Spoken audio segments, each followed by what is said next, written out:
que utilizam dados, inovação e experiência do usuário para transformar a forma como o público se relaciona com o entretenimento e as apostas.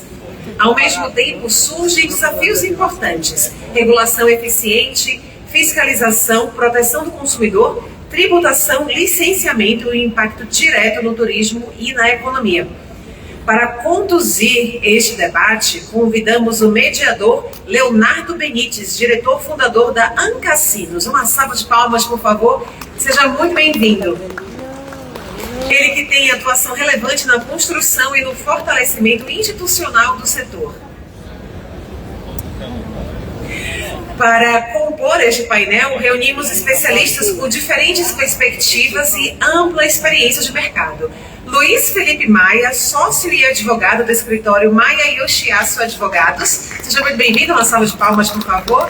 Referência nas discussões jurídicas e regulatórias do setor.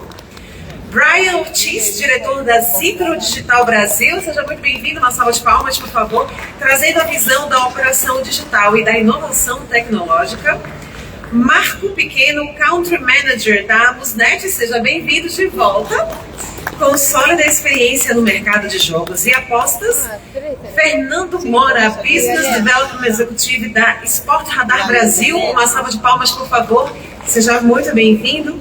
Com mais de 20 anos de experiência em vendas, parcerias e desenvolvimento de negócios nos setores de esporte e tecnologia, atuando tanto em grandes empresas globais quanto em startups.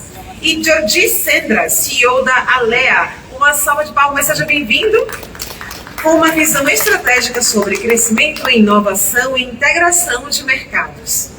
Um painel que conecta a tecnologia, regulação e experiência do usuário, elementos centrais para o futuro da indústria. Vamos lá então. Leonardo, passo a palavra para você. Excelente debate a todos.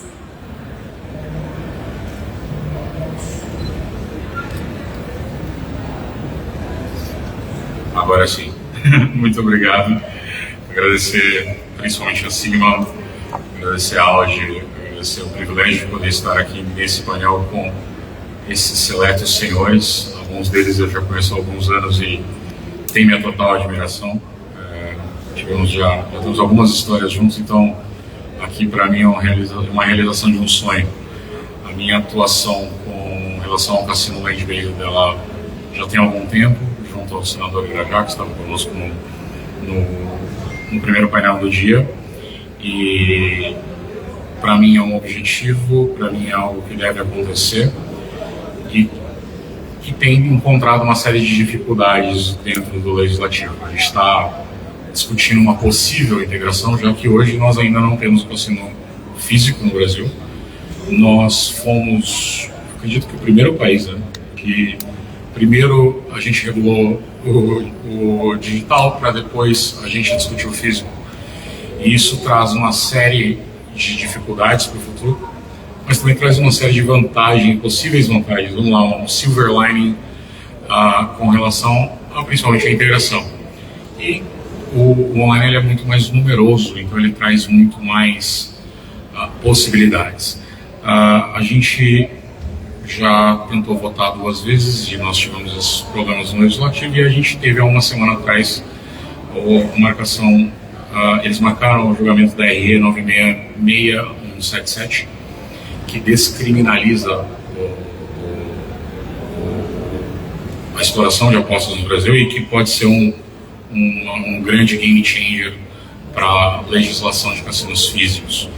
Então, eu quero aproveitar da experiência principalmente do Maia, né, no estandarte jurídico da nossa indústria, um deles, para a gente entender um pouquinho do cenário dentro do legislativo e discutir a experiência desses nobres senhores aí com online, o que a gente pode aprender e levar para o físico, que é outro braço inexplorado dentro do Brasil.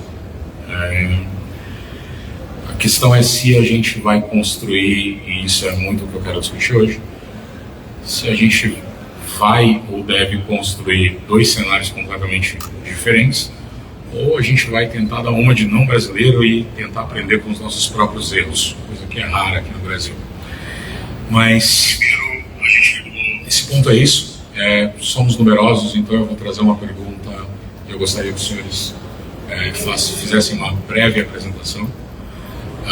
E aí eu quero, às vezes, puxar outro, justamente para fazer alguns comentários. Brian, em primeiro lugar, para você, por causa da tua experiência na Zitro, desculpa.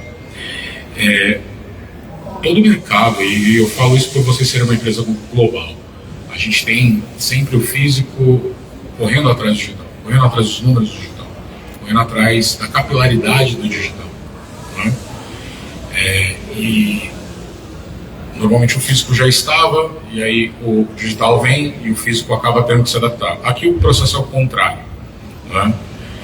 Então, dada a sua experiência global em diferentes mercados, eu gostaria de te perguntar se você estivesse desenhando a legislação, desenhando o formato do cassino físico no Brasil, o que ele não pode ser igual ao tradicional, o que não pode ser igual aos erros que nós cometemos, além dos impostos. Se falar só dos impostos é fácil demais, né? Alô. Primeiramente, muito obrigado pelo convite, é uma honra estar aqui. Obrigado pela Sigma, pelo convite, e também aos palestrantes aqui. Tenho certeza que vai ser um ótimo debate pelo nível de todos. Na verdade, não acho que o físico que corre atrás do digital. Eu gostaria de começar comentando sobre a lei que está atualmente no Senado, a PL 2234, que acho que vai trazer uma série de benefícios e eu queria pontuar algum deles. Com o registro via CPF, o sistema cashless e também o sistema conectado com o governo, vai ficar muito difícil a sonegação de imposto e a lavagem de dinheiro. Também o registro nacional de proibidos, que isso permite que jogadores podem se autoproibir de jogar, também membros da família podem abrir um processo para proibir essas pessoas com vício. Também o combate ao jogo ilegal, porque todo mundo sabe que rola jogo legal. Se você entra em qualquer táxi aqui em São Paulo, você pergunta, me leva para o cassino, ele vai perguntar qual, porque vai te levar para o que paga a comissão maior. Exatamente. Então, vai passar de ser contravenção a ser crime, com até 4 anos de pena. Eu acho que isso vai dificultar bastante o jogo legal. Também vai ter um limite de estabelecimentos, um capital mínimo necessário,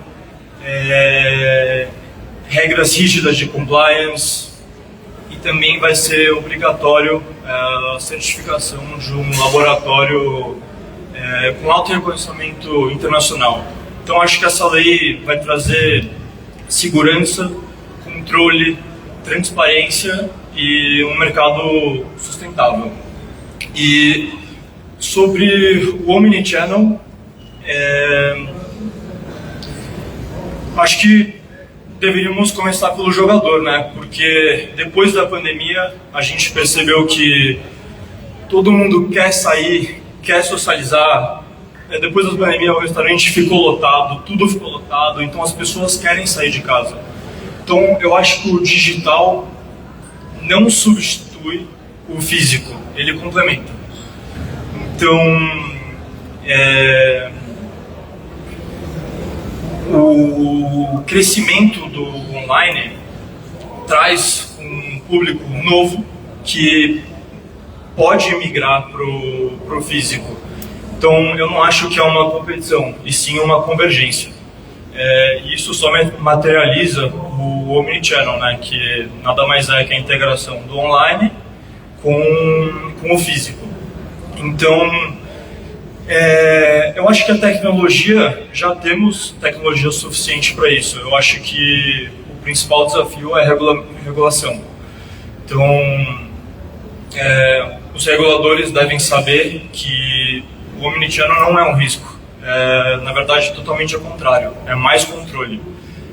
vai ter uma maior rastreabilidade, melhor KYC e menos fraude, né? Então, na minha opinião, eu acho que os setores deveriam se unir, se juntar, tanto o físico quanto o digital, devem alinhar seus interesses e, com uma única voz, defender para um mercado mais seguro, transparente e também uma melhor experiência para o jogador.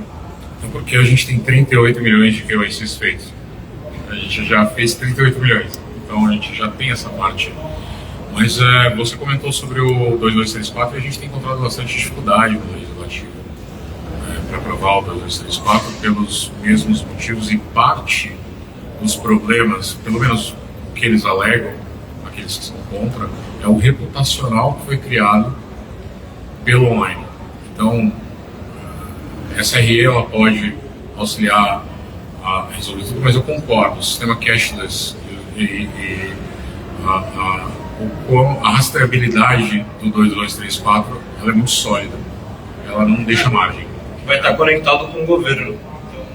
Exatamente, mas obrigado, Brian, obrigado mesmo. Daqui a pouco, quando eu vou falar com o Maio, eu quero que você comente também, porque eu acho que a gente está bem na mesma área aqui. Meu amigo Fernando trabalha em uma das empresas que eu mais admiro nessa indústria, eu sou fãzão da Esporte Sadar. E eu tenho certeza que os analistas de dados de vocês ficam presos no porão, porque, cara, é um volume gigantesco de dados, um volume gigantesco em cima de análises, em cima... o pessoal que vê uma odd mudando de 2.5 para 2.4 não imagina a quantidade de processos para que isso aconteça. E lidar com essa quantidade de dados é um absurdo e ensina muito, né? Ensina muito. Caindo mais pro lado das apostas esportivas. Sports Bar nos Estados Unidos, eu lembro de, sei lá, cara, é o americano 101, né? Tipo assim, ele tem uma caminhonete, o texano 101, ele tem uma arma, uma caminhonete, ele frequenta Sports Bar e de vez em quando ele bate na mulher. É o padrão texano. Então, mas eu nunca vi o Sports Bar pegando tão forte no Brasil. A gente tem dentro dos cassinos físicos aquelas sports rooms com 30 TVs, cada um num esporte diferente, e que traz uma integração muito massa, porque eu acho que nada é tão digital quanto essas sports rooms. Qual a tua opinião sobre isso quando a gente for para o físico? Você, como alguém que trata principalmente com a parte dos esportes, como que a gente vai trazer a paixão que nós já sabemos que o brasileiro tem sobre apostas esportivas para dentro do cassino físico?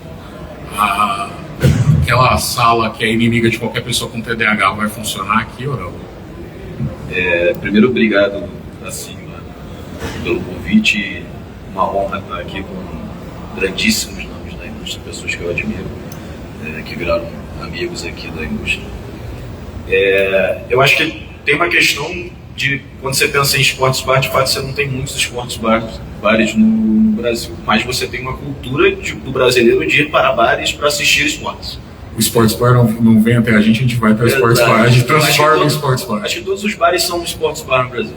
É lógico, quando você pensa, você vai pensar primeiro no Sports Bar dos Estados Unidos, naquelas salas. Eu acho que o digital, ele já criou diversas comunidades para cada esporte. Você já tem grupos enormes de WhatsApp dos tipsters, você já tem uma comunidade criada que certamente vai adorar ir para um cassino físico, sentar lá e assistir junto e apostar junto, e na hora que acertar um big hit, celebrar junto. O cassino físico tem muito disso, né? Você vê muitos vídeos de pessoas jogando roleta e acertando o número cravado e todo mundo comemorando junto. Esse conceito de comunidade. E além disso, você tem um caminhão de dados já que a indústria online já trouxe, que você vai poder usar para o cassino físico. Então você vai poder trazer, você sabe onde o jogador mora, se ele mora perto do seu cassino ou não. E aí, independente se você é um operador de cassino físico que também tem uma operação online, você tem uma oportunidade de fazer parceria. Se você for um operador só de físico, você tem a oportunidade de fazer uma parceria com um operador online, buscar esses dados para oferecer ofertas benefícios para os jogadores para eles irem até o cassino físico. Então eu acho que tem um potencial gigantesco das pessoas e dessas comunidades também saírem só do digital, que hoje é o que a gente tem, para ir para o físico. Acho que faz todo sentido. Eu acho que no início vai ser um negócio muito americanizado, muito parecido com o americano, e aí é uma palavra que a gente usou muito, acho que no ano passado principalmente, que é a tropicalização do esporte. Eu acho que um filhote de golfinho morre toda vez que a gente usa essa palavra. Mas eu entendo. Sim, a gente vai primeiro pro que a gente vê como exemplo, depois a gente vai abrasileirar. Exato. Vai abrasileirar. Eu acho que é uma questão, mais pouco. porque eu acho que a tendência é você fazer igual. Vamos fazer igual, vamos ver se funciona. E aí você vai entendendo a demanda do público e o que funciona, o que não funciona. Provavelmente dos 30 esportes que estão passando ali, você vai ter que passar, sei lá, 25 no futebol. Porque assim, a gente vê o volume de apostas em futebol é muito maior do que nos outros esportes. Mas a galera também gosta de outros esportes. E-sports, tênis de mesa, tênis, você vai adaptando ao que o teu público vai te demandar dentro do teu cassino físico. Deixa eu pegar só esse gancho para te puxar uma segunda por curiosidade geral da indústria, porque vocês têm todos os dados, mas hoje a gente tem futebol e eu lembro de ver acredito que foi da Esportes Radar, um reporte recente de esportes, sei lá, tinha cricket, estava no top 10, eu achei. É que você tem mercados muito grandes como a Índia que gostam muito de cricket, né? Mas falando em Brasil, futebol, basquete, tênis de mesa, tênis e tênis de mesa e o e-leagues, que é o FIFA digital. Então, assim, esse assunto a gente manja bem, né? A gente discute bastante sobre. Esse é o top 5. Então eu acho que provavelmente nas telas esses 5 vão estar sempre presentes. E aí você vai se adaptando. E eu acho que, cara, tem um potencial enorme. Eu gostaria muito de ir com os meus amigos. Eu achei a sua ideia fantástica. Sim. Eu achei a sua ideia, eu espero que tenha alguém anotando. Mas de chamar um operador e o cassino físico ele ser um outpost, ele ser a presença física daquele operador online. Eu espero que você não tenha patenteado, porque eu provavelmente vou ganhar dinheiro em cima disso. Tudo bem, sem problema. Dizer um pouquinho pro meu amigo Maia, alguém que eu admiro muito nessa indústria, não estou exagerando, ele sabe disso. Ele fica sem graça, mas um dia ele acostuma com esse elogio, né? Mas para mim, a discussão mais importante que a gente tem nesse momento, porque o 234 a gente ia esperar até o final do ano. O senador já foi embora, eu posso falar. A gente ia esperar até o final do ano, após a eleição, ia tentar mais uma vez votar, e de repente surgiu o julgamento da RE, que é agora dia 23 de abril. Ela discute a criminalização da exploração de jogos de azar no Brasil, se ela vai permanecer como uma contravenção penal ou não. E aí eu quero ouvir de você, Maia, porque eu acho que, dependendo de como for esse julgamento, se for aprovado, se for reprovado, se for um julgamento modulado perante a regulação, porque se ele simplesmente tira como contravenção, vão abrir um bingo, sei lá, ali.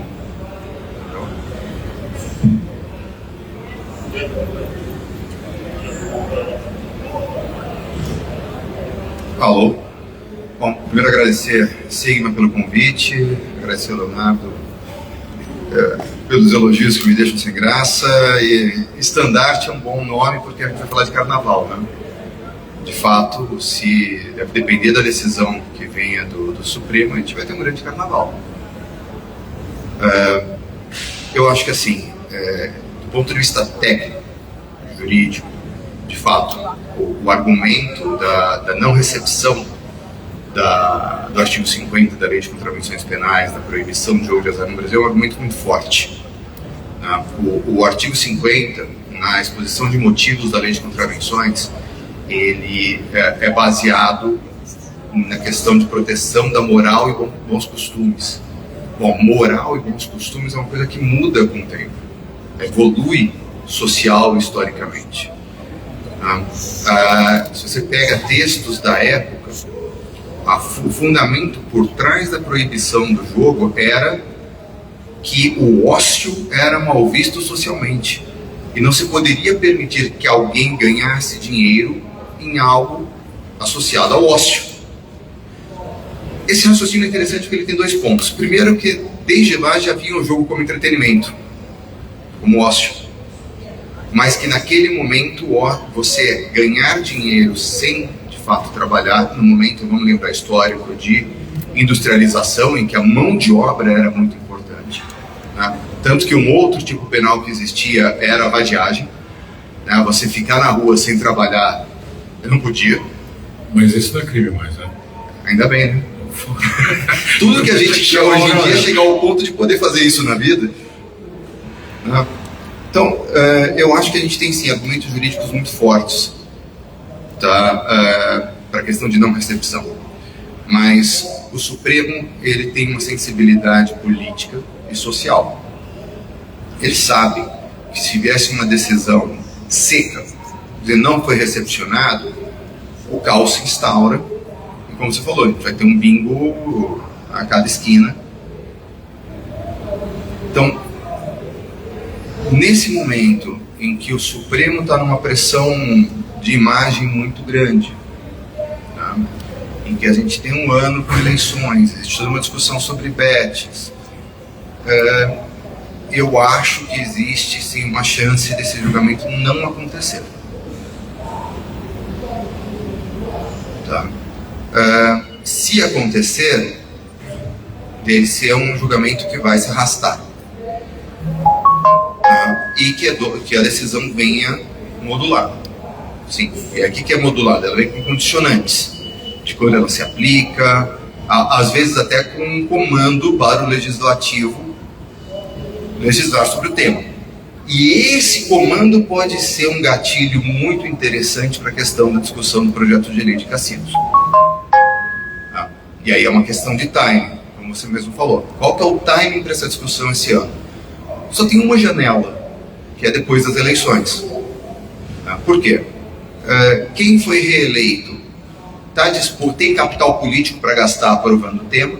Quem não foi reeleito não está mais preocupado com isso. Então, acho que a gente tem talvez a melhor janela de oportunidade no final do ano.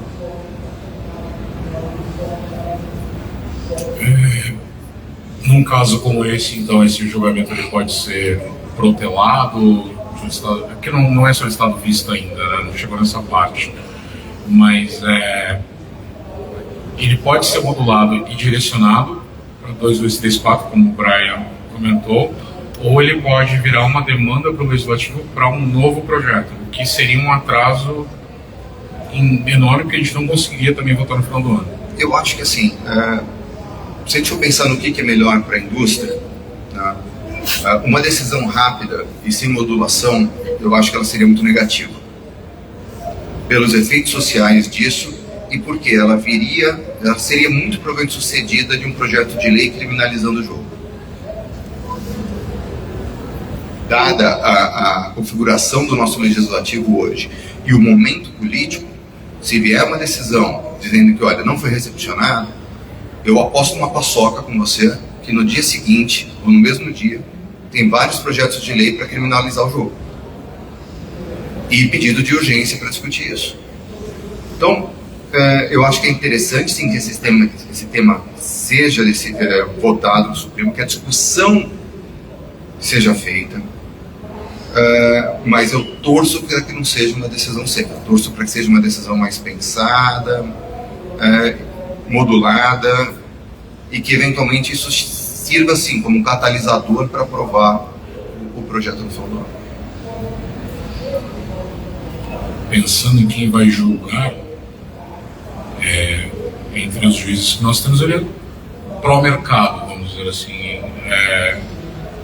Ele é mais flexível com relação ao mercado e etc. Mas aí vem a minha dúvida, talvez a minha principal dúvida de toda essa pergunta. Eu trouxe perguntas muito mais para que a gente pudesse explicar para o público, porque é um momento extremamente importante, porque ele não afeta só o off.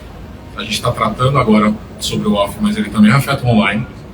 A descriminalização da exploração, mas eu acredito que a minha principal pergunta aqui é se Eu estive nas últimas 2 tentativas de votação do 2234 e é muito duro.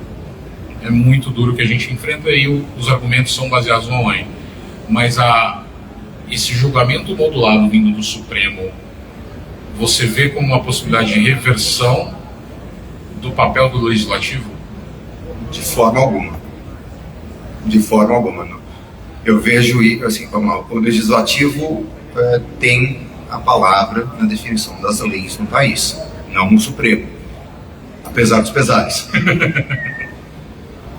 Tá? E existe hoje uma tensão entre os poderes. Tá? Por isso que eu digo, eu acho que principalmente até as eleições a gente vê uma força política de retrocesso ou de conservadorismo muito grande em relação ao jogo. Então eu não acho que uma decisão do Supremo hoje ela tenha o condão de mudar a cabeça de deputados e senadores que já são contra o jogo. Tá?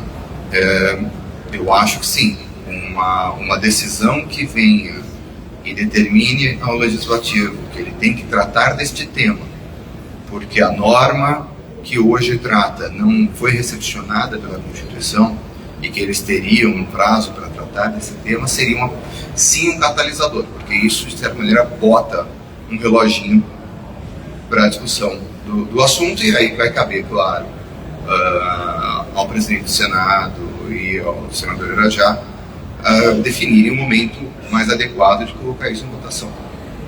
Tá, mas eu não vejo... porque vamos aqui, dando 2 passos para trás. A posição de quem é contra o jogo hoje, ela é baseada normalmente ou num aspecto religioso, ou talvez em 99,9% no fato de que há um julgamento de que ser contra o jogo traz voto. Isso não é uma decisão do Supremo que vai mudar isso. Eu acho que mais do que a decisão do Supremo, o que pode mudar isso, o que vem sendo repetido aqui em vários painéis, é um movimento da indústria de mostrar o positivo, de se mostrar responsável e de diferenciar o que é isso aqui que a gente está vivendo hoje, que é o jogo legal, do jogo ilegal. Acho que isso sim tem a possibilidade de gerar efeitos concretos esse ano. E tem que ser feito, até por uma questão de sobrevivência. Concordo, não vejo projetos aguentando outra tentativa de votação. Agora tem que votar.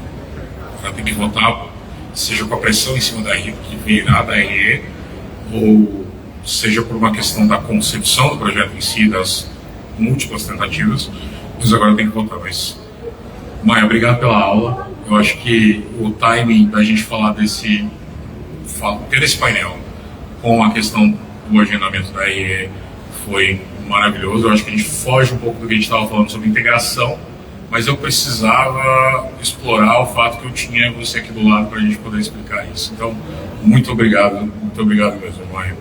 Mas, passar para o meu amigo Marco, que de pequeno é só o nome, que é um grande cara, você deve ouvir essa piada direto, né?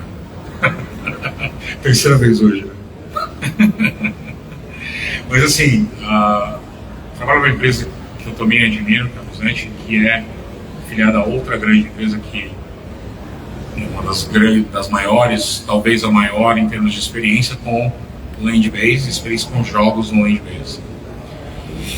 E quem já teve a oportunidade de estar em um cassino, quando a gente fala de Vegas, quando a gente fala de cassinos americanos, etc., tudo é muito oriental, né? Eu acho que pelo público oriental gosta tanto, cara, todo jogo tem um tigre, um dragão, 3 pandas, o negócio ali a gente tem adaptação para jogos americanos, a gente tem grandes jogos super adequados ao público americano, mas existe uma orientalização em termos de tema. E aí, no Brasil, a gente vai ter a oportunidade de, como o Fernando falou, a gente pode já nascer pegando um exemplo, ou a gente pode nascer diferente. Como você enxerga essa questão da adaptação do jogador brasileiro a jogos que com certeza nunca imaginaram que o brasileiro ia jogar.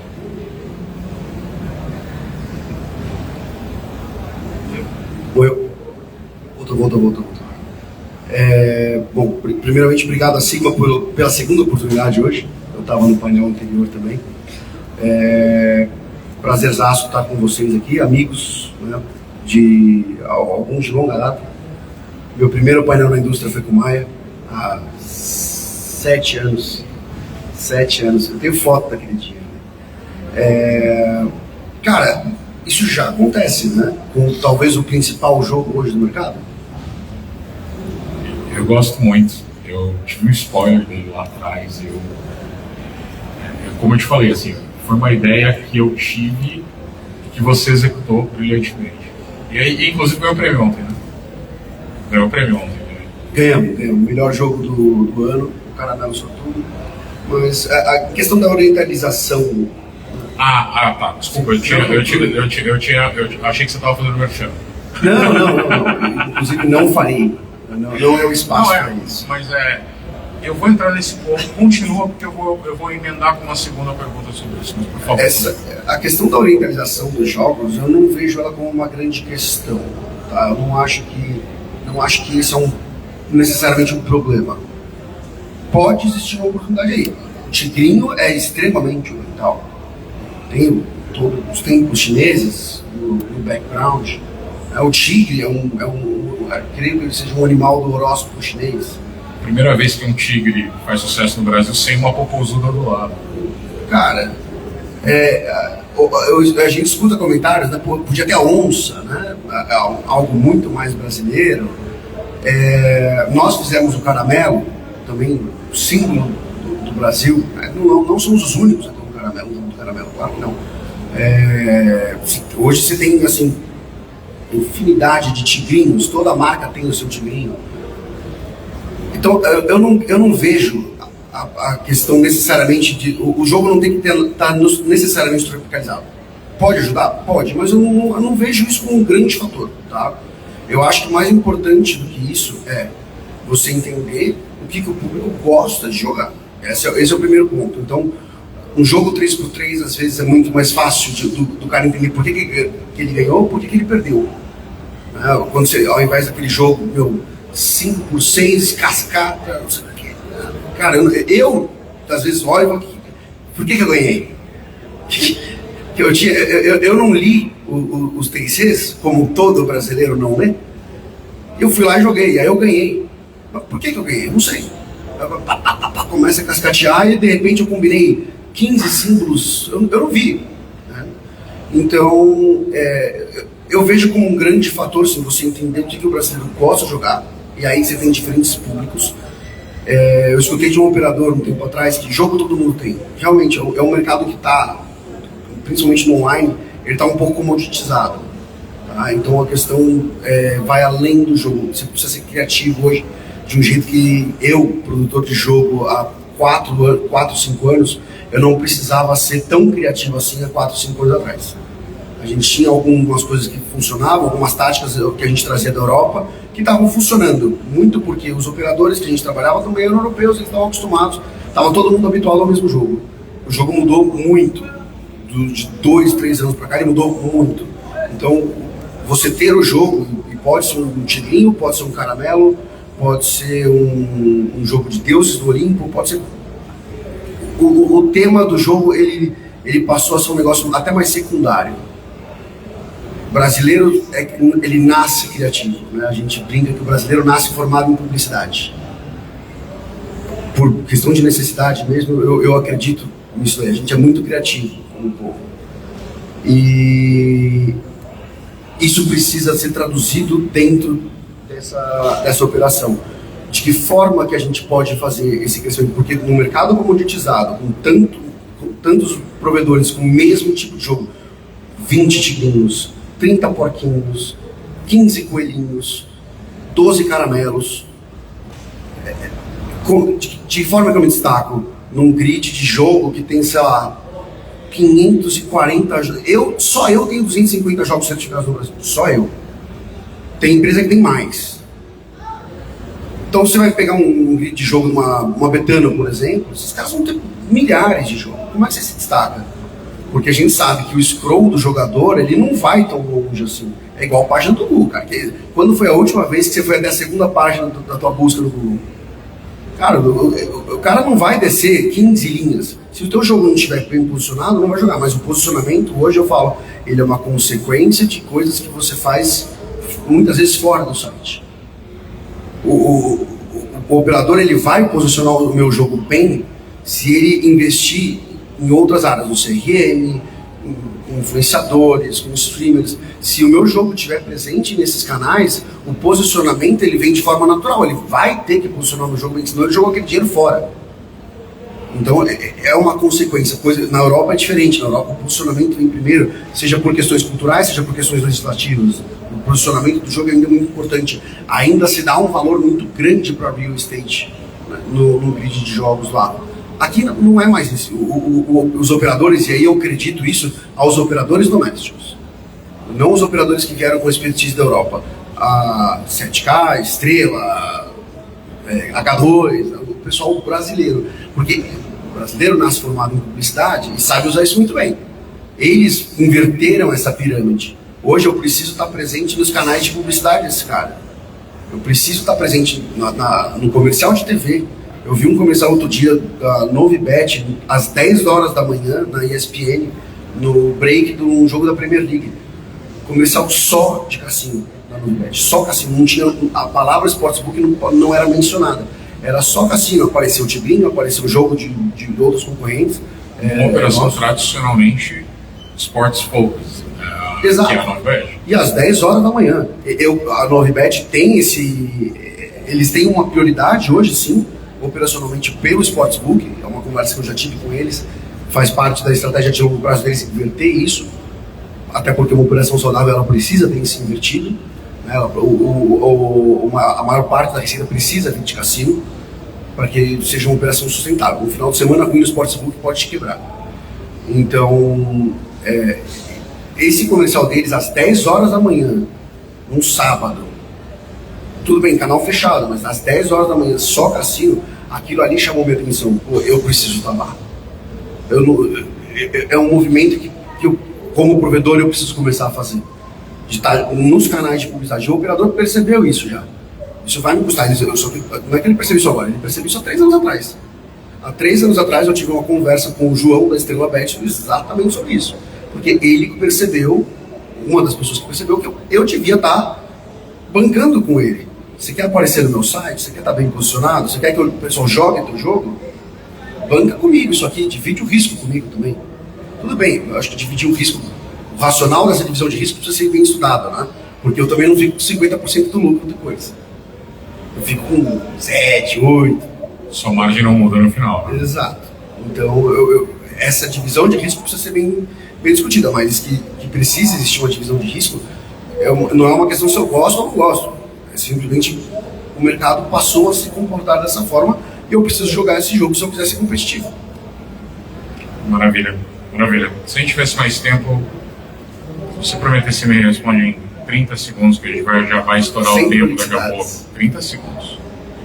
Mas para o cliente, estou falando de B2C, eu tenho 7 caramelos, eu tenho 20 tigrinhos diferentes. O gap educacional do cliente brasileiro, do jogador brasileiro, é muito grande.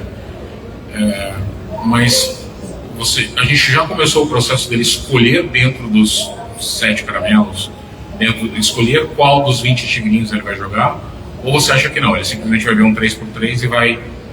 Não, esse processo já começou e está bem avançado, na verdade. Tá? Essa existência de 1000 bichos diferentes, de 1000 deuses diferentes... É tipo o jogo do bicho. Cara, ela existe por uma tendência de mercado, por um lado, mas ela é insuficiente. Você precisa ter outro tipo de trabalho. Você ter só o jogo não quer dizer nada. Tem muito jogo, a gente chama de smart copy, né? Tem muito smart copy por aí que, cara, tá lá, ninguém liga. Porque não tem relevância. Você vai ter que criar isso. Então, lógico, você muda um fio, muda um pouco o design, algumas mudanças você vai ter que fazer. Mas no final das contas, você quer destaque mesmo, aí você vai ter que se arriscar um pouquinho junto com o operador. Nenhuma indústria lida tão bem com plágio como a nossa. Ninguém, cara. Ninguém. É a melhor forma de homenagem.